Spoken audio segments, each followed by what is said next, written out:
Today we're very happy to have visiting from Barcelona Dr. Javier Serra, who's the director of the Music Technology Group at the Pompeu Fabra University in Barcelona. And he's also a native of Barcelona, and he comes out every summer and teaches some computer music and sound processing at Stanford. Take it away. We're happy to have you. Thank you. Okay, so thank you very much, and it's a pleasure to be here. And what I will talk about today, if it's not clear enough from the title, is the idea of sound synthesis and some of the techniques that historically in the field of computer music we have been using and developing. And basically the idea that how out of that a lot of the sound retrieval work and music information retrieval work sort of develop.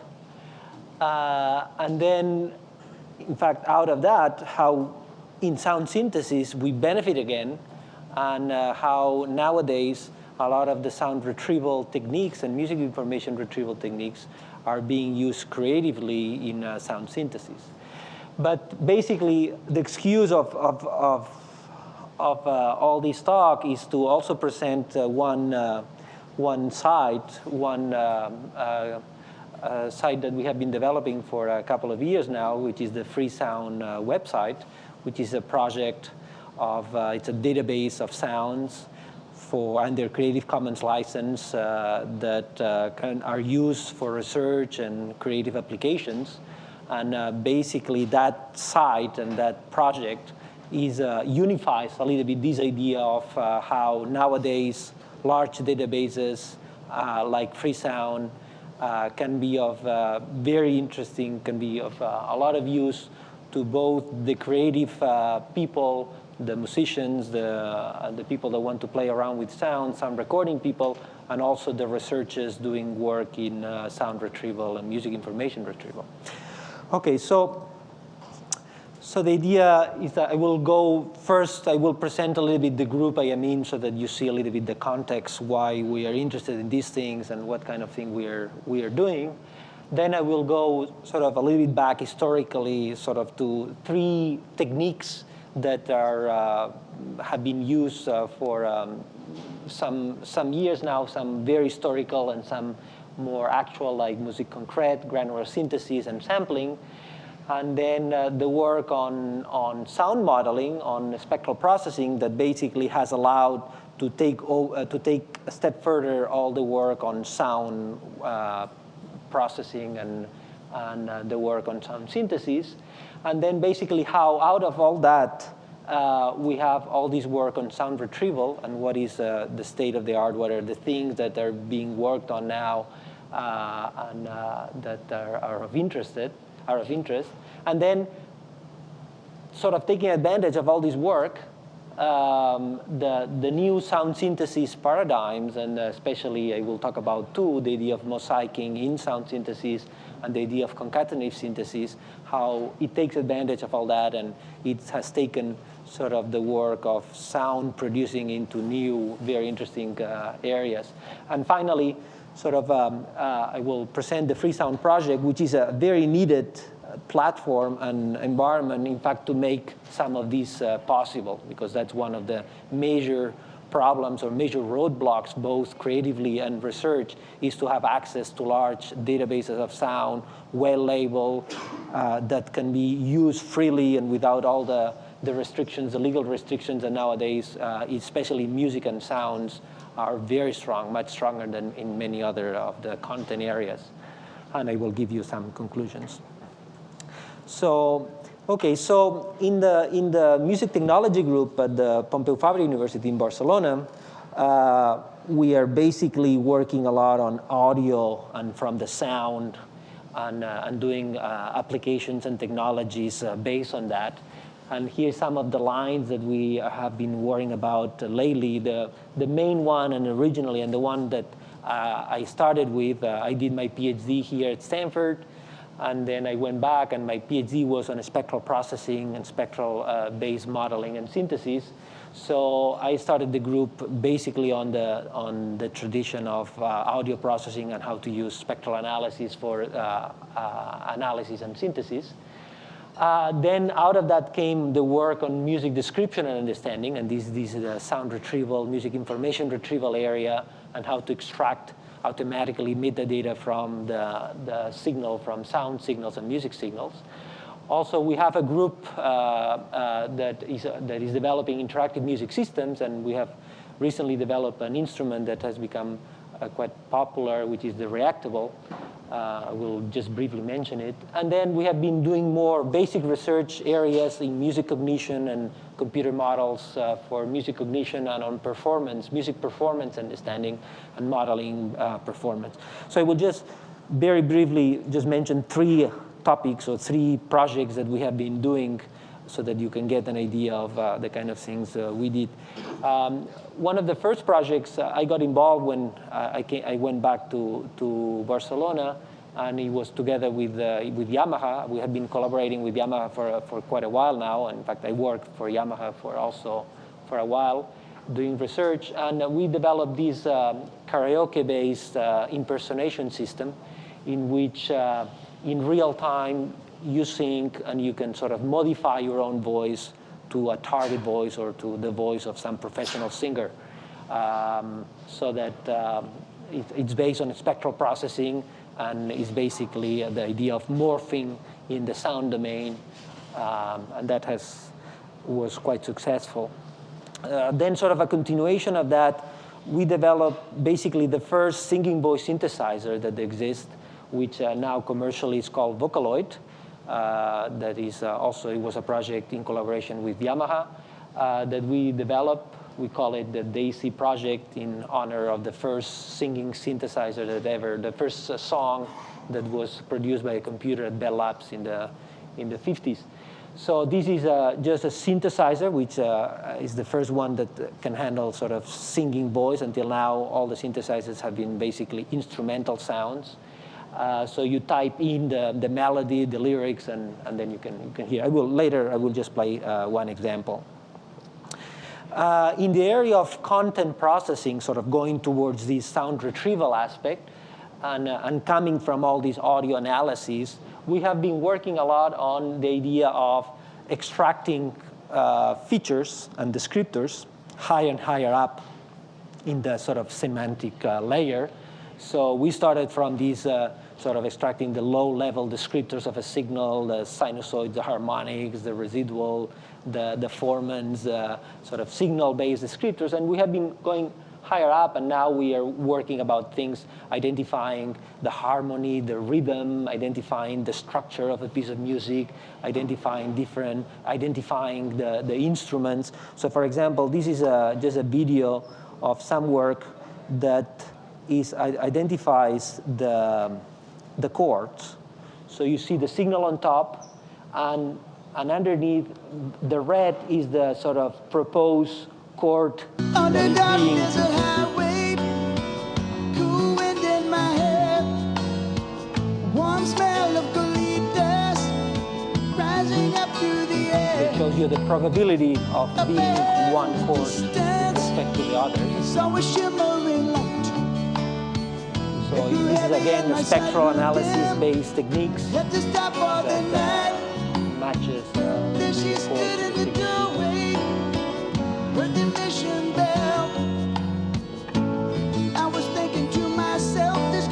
So having this type of signal level techniques, you can of course start developing some interesting application, and there are quite a number of companies and research labs doing this type of thing. This has been evolving a lot lately. So we are also developing sort of music recommendation systems, sound search, sound retrieval systems, so that based on these descriptors, you can look for songs that have the same harmonic structure or songs that may have the same rhythm. So you can then recommend or organize or navigate through a collection of music with this type of tools. Okay, so that's sort of the retrieval aspect. And then just finally, to put another example, we have been developing some interfaces, tangible interfaces, and lately the one that we are concentrating on is called the Retrieval, and it in the last few months has been quite on the media because Björk is using it on her tour that in fact started here a couple of months ago on the Volta tour. And there is a lot of interest for musicians to use these type of tools. So it's a tool that recognizes objects, recognizes the finger, and out of that then you can generate sounds. And it gives you some visual feedback, and that's one of the things that people are attracted to because you get some sort of visual representation of the sound that is being generated. So that's a table that is a regular table height. And of course, apart from music applications, it's not that different from the Surface of Microsoft in terms of the technology. It's much cheaper, but we are interested in the musical and instrument applications. So it has all kinds of objects that you can do all kinds of musical things. Anyway, so that gives you an idea of the kinds of things we do and where we come from. So now if we concentrate on the topic of the talk, which is we start with sound synthesis. We start from the 40s and 50s. And one of the first sort of work that was done in sort of this electronic media, first analog and then it evolved into the digital world, was musique concrète. And the inventor was Pierre Schaeffer. And the idea was to, from actual recordings, and first was in LPs and then it was with analog tape. And by cutting, splicing, and doing some processing, you were able to make a piece of music from existing material. And the term musique concrète comes from that. So for example, this is a piece from 48. So in fact, it's even, I think this was done with LPs and with a very, very crude technology, putting together a piece of music out of train sounds.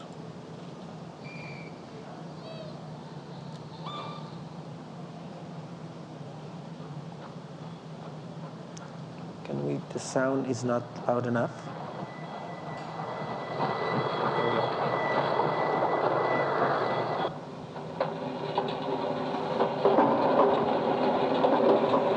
And some of the idea behind this type of work is to start from existing material, take it out of context, and put it into a creative context that changes the meaning and brings new meaning to this material.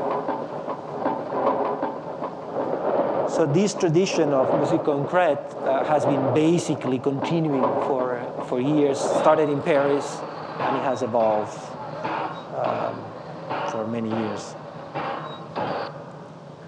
Okay, so that's when the computers came into use, and one of to take the musique concrète into the digital world. Of course, the major advantage was the accuracy and of being able to cut, splice, and combine and algorithmically combine these pieces of sound. So granular synthesis is this idea of starting again from grains. In this case, we could go down to smaller grains and put together new material out of existing material. And I would say that this is one of the major sort of kind of idiomatic and sort of music or sound making techniques that differ from the tradition of traditional instruments. It's impossible to think of traditional interfaces and traditional musical instruments to control this type of thinking. So, for example, well, this is a piece of music from an American composer. So these are just tiny grains, algorithmically sort of put together.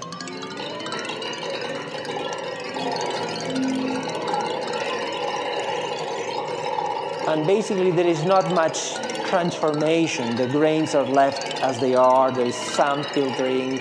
Maybe there is a little bit of pitch shifting.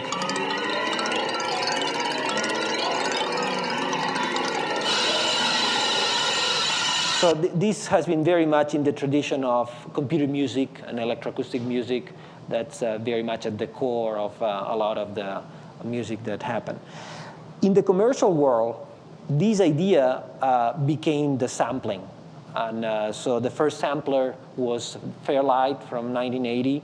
And that was the first sort of instrument basically targeting to the commercial world, very expensive at that time. That of course also target the art, music type world. And the idea is that with the right control, with the right software, by adding sequencing, by adding some transformations like sampling rate conversion and some filtering, you can sort of record samples from an instrument, record samples from anything, and then make sort of music out of it with a keyboard. So for example, there is some of the samples original from the Fairlight that have become quite then used later on. So these started from a single voice sample. Of course, these were talking 8 beats. We are talking sampling rate that maybe was 11K sampling rate. So the quality, there is quantization all over. But some of these sounds have become quite used later on. And for example, of course, you can just record a dog sound and then just map it into the keyboard. So anyway, so that's sort of the commercial version of all that. So okay, so that's that for sort of the synthesis based on existing material. The idea of a spectral processing and sound processing in general sort of focus on how can we process these sounds more than just by cutting and splicing. How can we change the sound in a more flexible way? So the spectral processing idea is that you start from an original sound, you do spectral analysis, then you extract some features, the features that you want to process or identify or characterize, like in this case, the pitch of or the frequency of the sound. Then you apply the transformations, and then you do the inverse. You do the inverse Fourier transform or whatever transform you're using to go back to the original sound.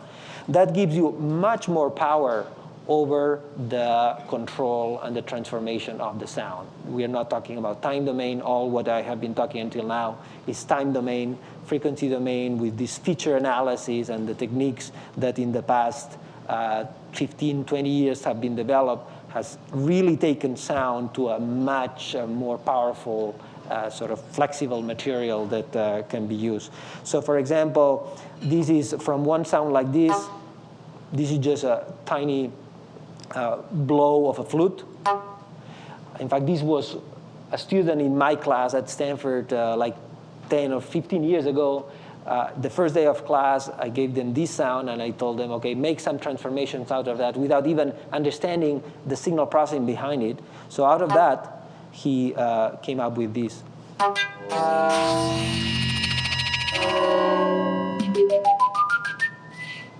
So now this sound we can very easily change it completely and drastically into many different ways. So the potential to combine these with that I was just mentioning is incredible. So this is just a representation of the sort of some of the data that is behind the harmonics, the residual, and some of the transformations that you can do from this spectral data. So out of that, then a lot of the music information retrieval work came about.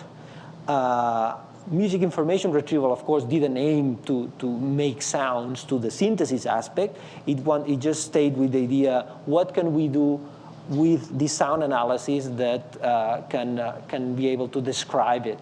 So this is a very complicated diagram that I'm not going to go through, but at least I want to show you some of these things. Of course, in music information retrieval, we are not just interested in sound. We're interested in scores, in editorial data, in any kind of data that relates with music. And so here at the bottom, you have this information that is attached to the physical objects that music is, like the CD or like the record or whatever. Then you have all these out of these, the digital information that you can extract, the text, the lyrics, the sound, digital sound data. And then out of that, that's what you have, and that's what you normally in libraries, in digital archives, what you have access to. And out of that, you try to make the best of it, to search, to do recommendations. So in the music information retrieval, the idea has been to go up the semantic ladder, sort of obtain symbolic, semantic information automatically from these, the information you have at hand. So by doing signal processing, you're able to go to these low-level features like the pitch, duration, timbre, intensity, whatever. You can go higher up and go to these more musical contexts, like the one I just mentioned about the harmony, so you can identify the chords, segment a piece of music, identify the rhythm, and then hopefully, and this is basically state-of-the-art right now, reaches this level, but ideally you want to go higher and identify more musically meaningful descriptors and what type of music it is, what key, to identify the melody within a polyphonic piece of music, et cetera, et cetera. And even ideally, you want to go to more cognitive aspects and bridge this semantic gap in some way or another. So in fact, the semantic gap, of course, is one of the hard and sort of the challenges in audio. So this sort of represents the music plane in which, apart from audio, you have text, you have image, so all the information that surrounds music, and these different levels of abstraction, the signal features that sort of can be extracted automatically, content object features or mid-level features that are starting to be extracted automatically, and of course this more human knowledge, which in music I believe we are a little bit more ahead than with other content areas in which we are starting to be able to bridge a little bit this semantic gap. Until now, most of the techniques that have been using are sort of signal processing, of course. That was the original sort of methodology approach. Then with the statistical modeling, machine learning, the music theory models, and web mining, we have been able, in the last few years, many projects are pushing that. And the next wave is to go higher up and incorporating computational neuroscience models to try to go a little higher, music cognition, computational musicology, text understanding, reasoning rules, ontologies, multimodal processing, combining image, text, and music in a more unified way. So that's sort of what the current research is aiming at and is trying to push. And I believe that in some very narrow areas, we are really crossing the semantic gap in music especially. And so we are getting to be able to have these applications that are starting to be very interesting. So anyway, so that's the sound retrieval work and what is being worked on. So now combining that plus, oh no, I just left this slide out. This is about sound retrieval. In sound effects and sound, the music information retrieval hasn't focused so much on sounds in general. They have been focused mainly on music. Sound is a completely specific world, very complex, in which, again, you have very different areas of description, representation of the sound. You have the perceptual world. You have the sort of the source, the real world origin of the sounds. You have all these recording and this post-production and format tools. And of course, ideally, you would like, out of the data that you have, to be able to generate as much of all this data possible to do some search, retrieval, processing, generation, music making, etc. So given that in synthesis, now we are in synthesis 2.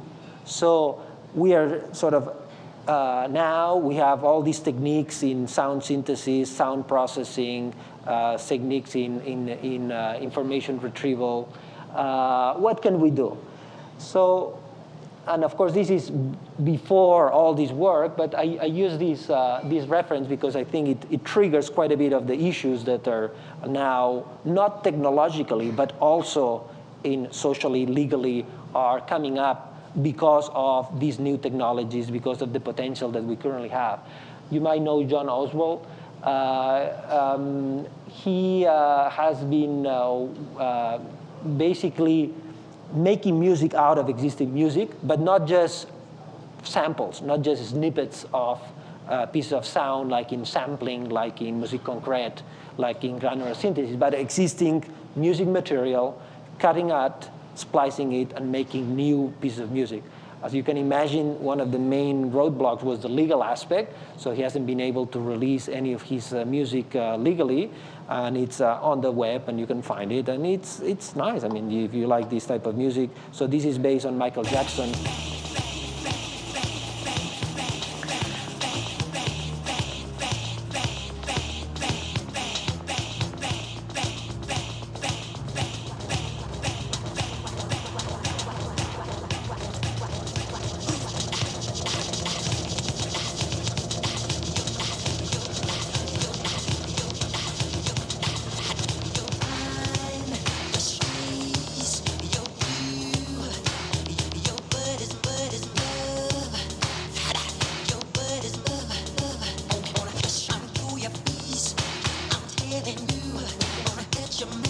So, of course, this is very much at the core of all the DJing and DJ music making. And nowadays, that's a very big part of our music production and music making in the world.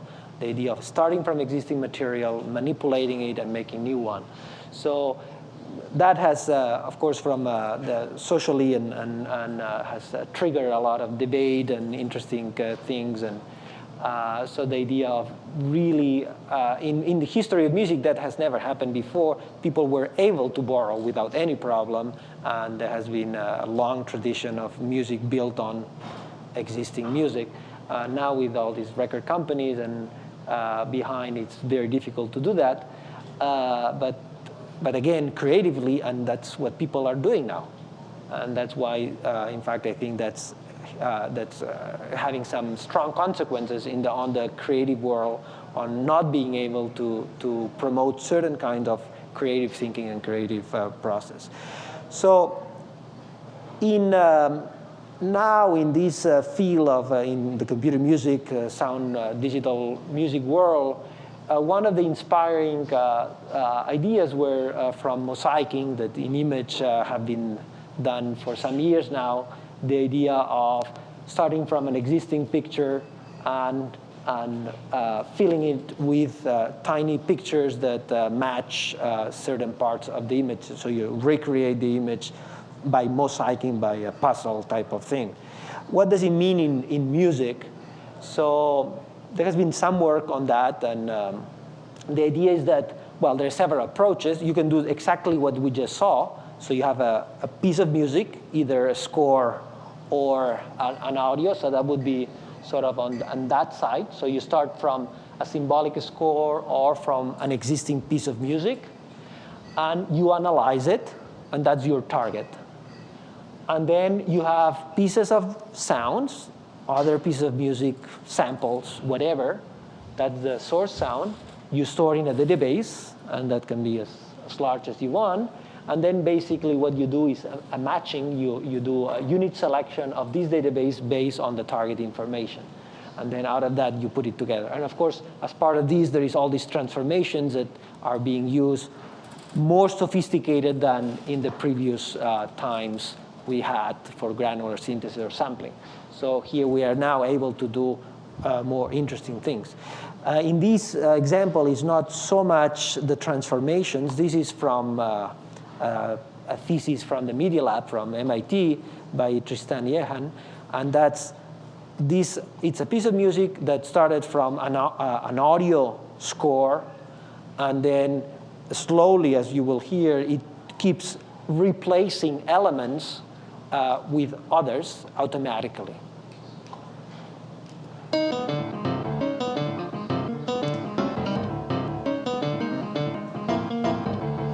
And it maintaining sort of the tempo, the beat, and some of the structure of this.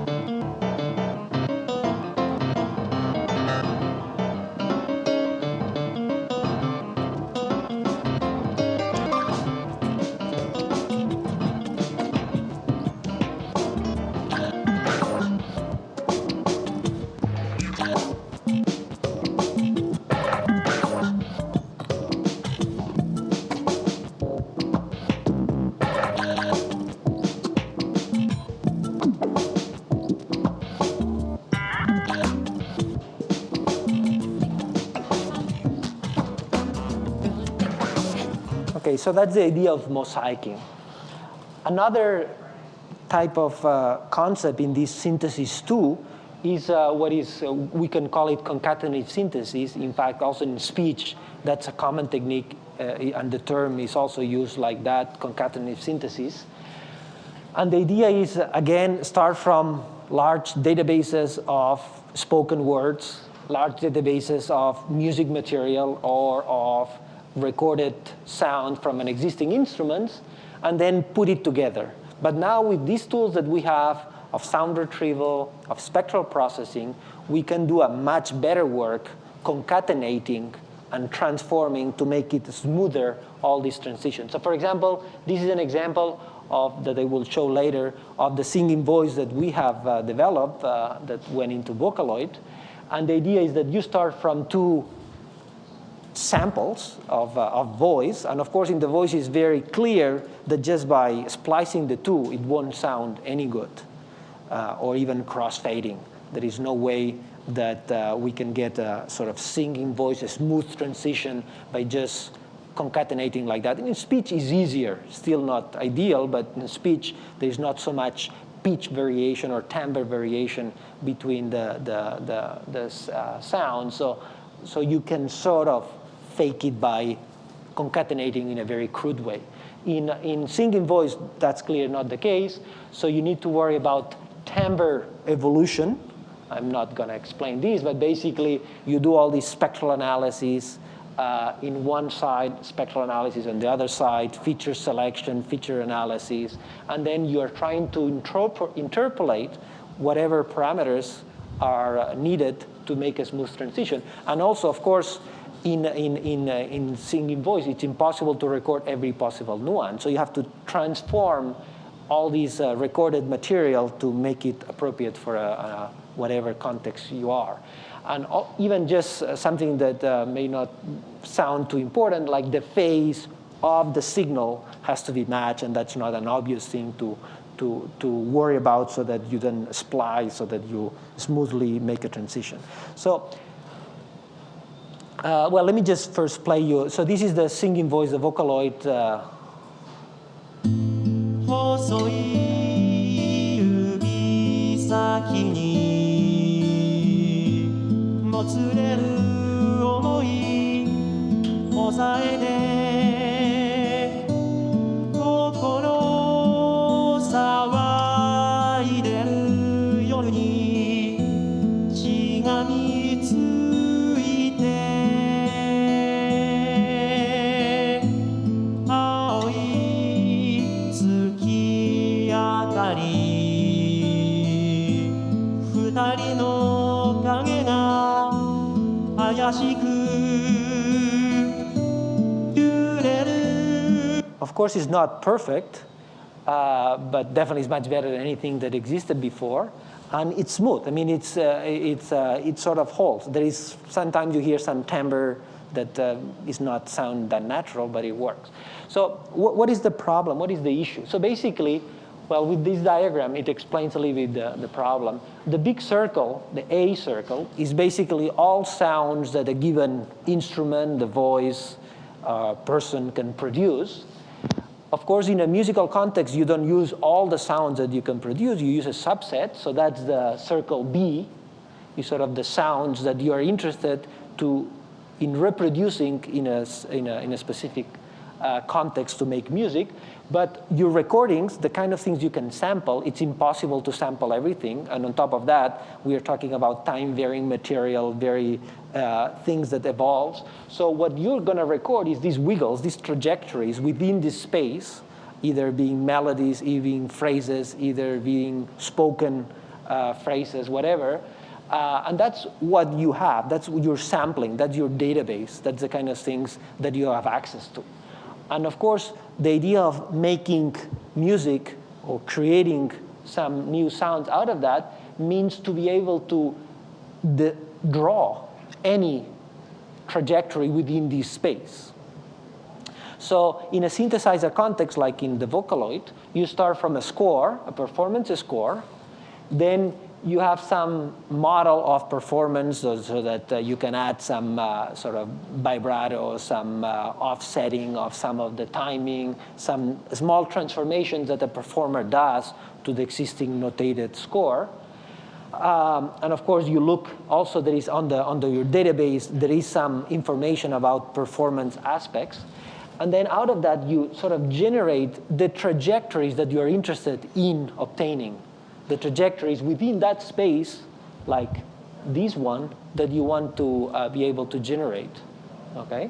So you're proposing a trajectory within that sonic space, and then the sound rendering by, and of course, in here, what you need is search on this database for the best samples. You need to do spectral processing to transform them. You need to select which ones and how to concatenate them, these samples. So then you have the sound rendering, and therefore you have the sound output. Okay? So the sound you heard is basically based on this idea.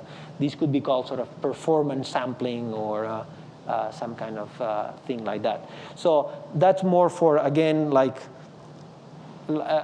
before I talk about granular synthesis for more the art tradition and the contemporary music time of tradition, and then the sampling became more the commercial thing. Now mosaicing is sort of more the artistic type of tradition, very free without any boundaries. And this type of concatenative synthesis is more sort of for more commercial type of application so that you can make music with this existing material. Okay, so that's basically in terms of synthesis, retrieval synthesis. And then a very important needed tool for making all that possible is to have access to databases. And databases, especially for normal users, that they are free and that they can access to. So we started this free sound project. This free sound project started as part of the International Computer Music Conference that we organized in Barcelona a couple of years ago. And so that was the excuse to promote this idea. And originally the idea was just put it online and ask people to contribute with their sounds.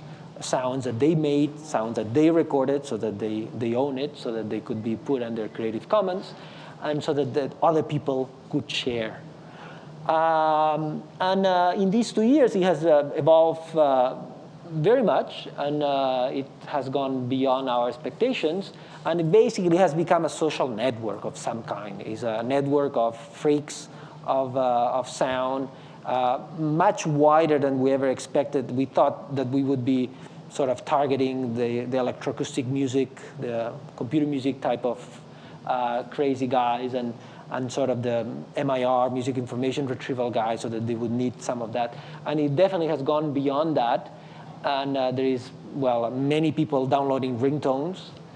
That's obvious. But also from all kinds of applications, sound recording people, and has gone also to Hollywood. And there has been some movies from Hollywood using them. And so there is a lot of good feedback and a lot of usage in different ways. And of course, we definitely want to, it has gone beyond our sort of small resources, so we are trying to rethink a little bit the whole thing and make it really a much more powerful tool. So basically, some of the numbers that it was created in 2005 in April. Right now, there is 35,000 sound bytes of different lengths.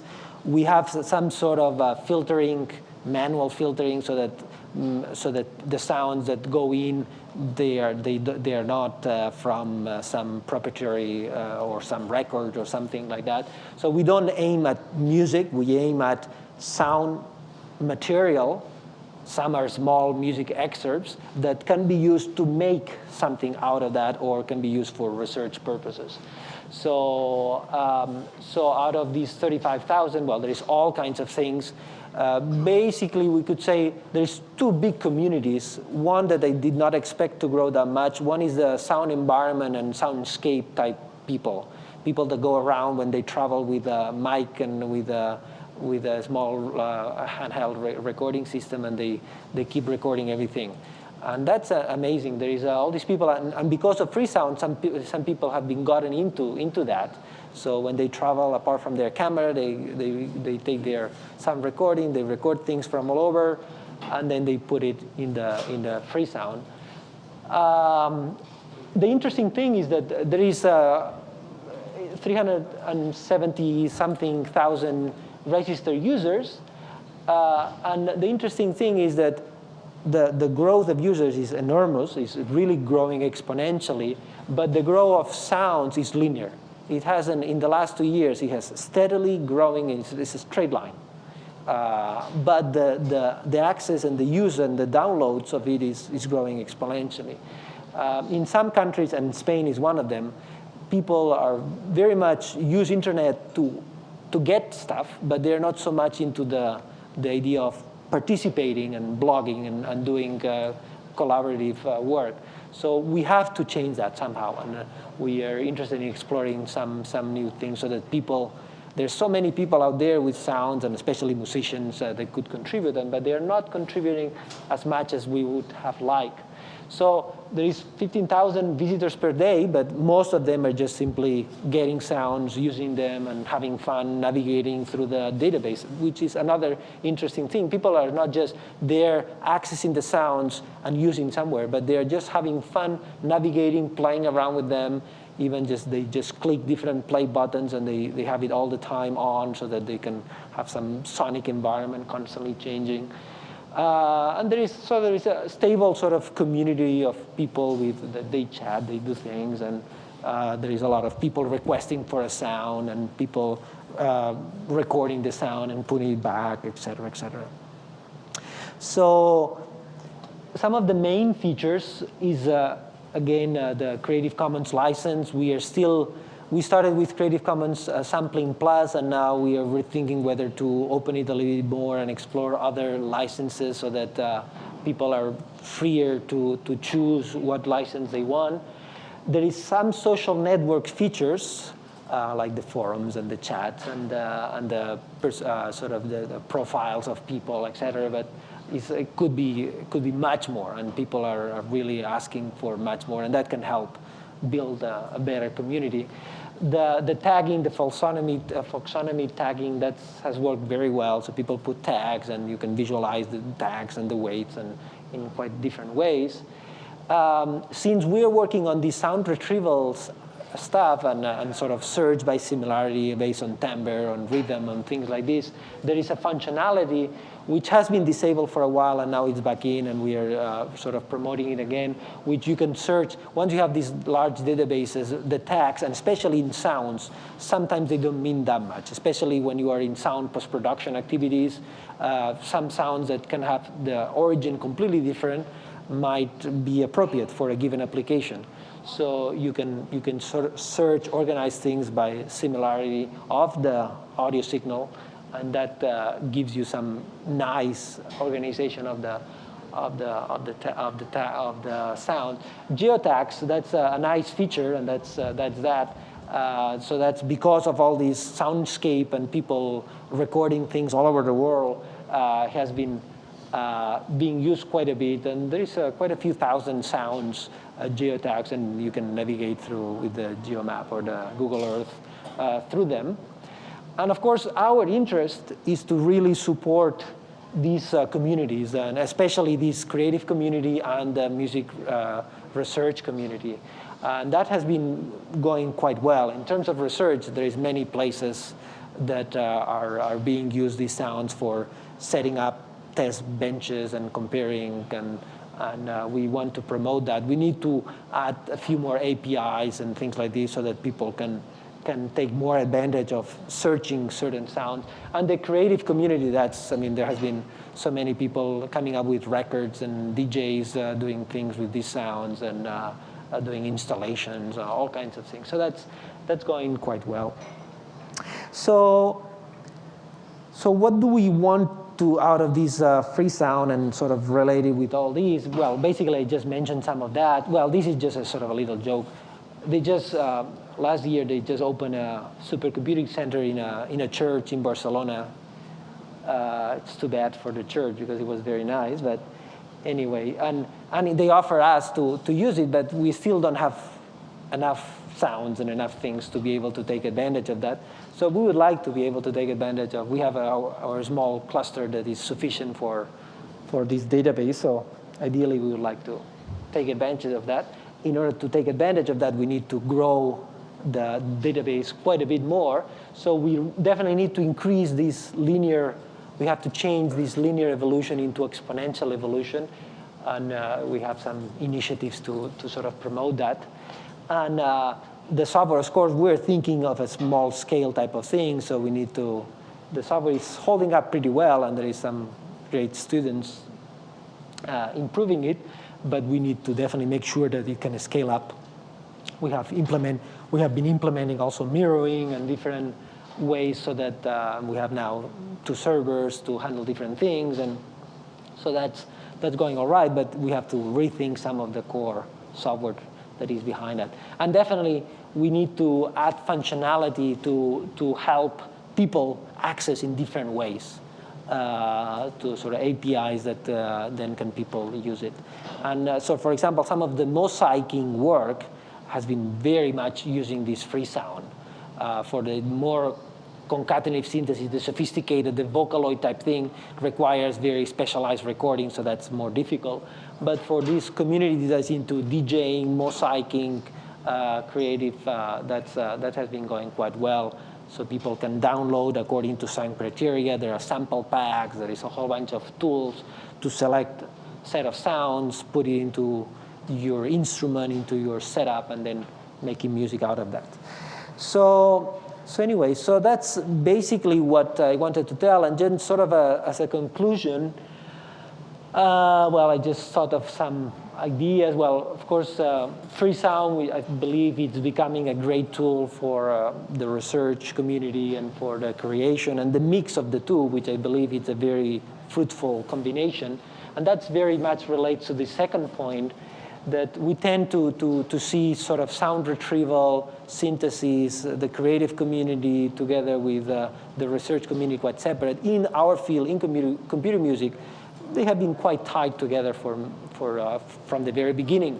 And in these areas, it's very nice to see them that is maintained, and the kind of things I have been talking shows very well the need to exchange and to cross-feed most of this work, because I believe it's beneficial for both types of activities.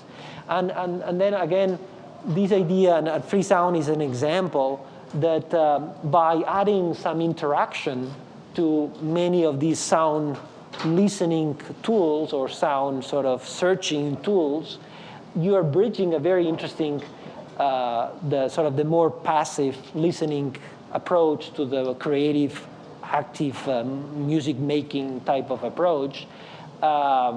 We, in the computer music field, basically when we started, we basically were targeting at professional musicians.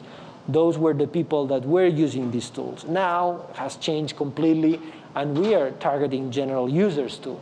So we have tools that basically bridge these users, standard users with musicians, with professionals, and we are seeing all these applications, this potential to have music listening, sound interaction into something very creative, very fun. People are using, they log into free sound, not just to access a specific sound, to just have fun, to interact and to do things.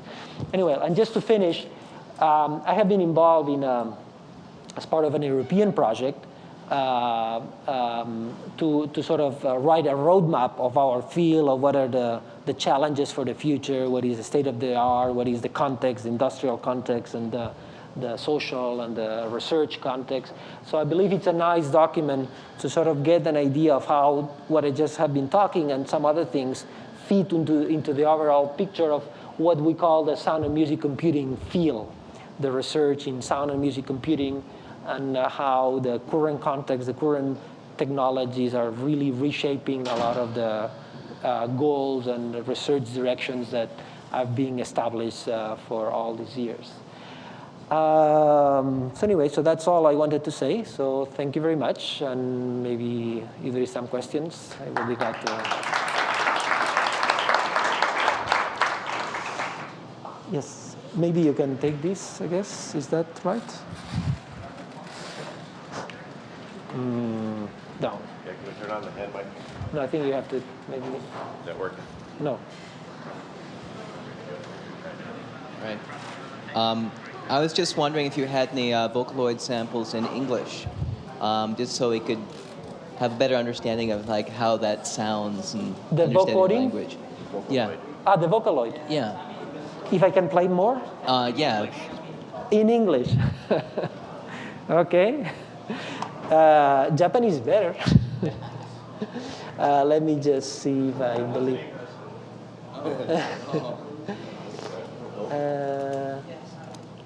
Okay, let me.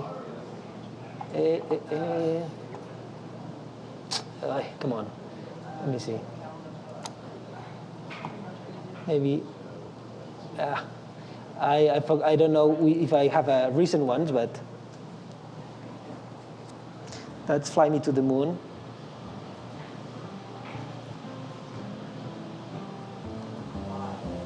Fly me to the moon and let me lay around the stars and let me see what spring is like on Jupiter and Mars.